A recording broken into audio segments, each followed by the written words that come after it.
Meantime, President Trump has been pushing for a deal for a while now amid all the growing discontent at home. Let's bring in NBC's Julie Tsirkin at the White House for us. Julie, good morning.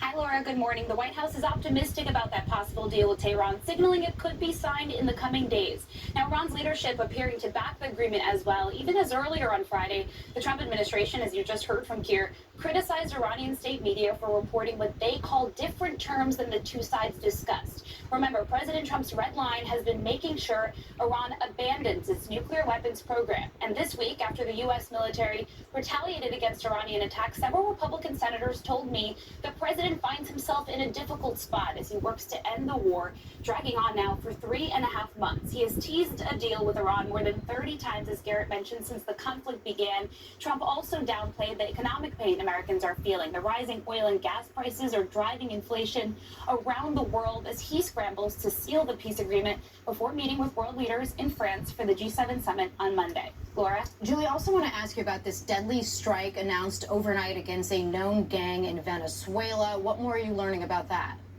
Laura, that's right. President Trump posting online that with the help of the Venezuelan government, the U.S. military took out Nino Guerrero, the leader of Tren de Aragua. It's a gang based in that country that has been a target of the president's immigration enforcement operations since the beginning of his second term. The president said at his direction, the Pentagon launched a swift and lethal kinetic strike against a compound belonging to the gang. The president also praised, quote, our friends in Venezuela's new government, you see it there, which he says is working very well with his, since former regime leader Nicolas Maduro was detained in the U.S. Laura?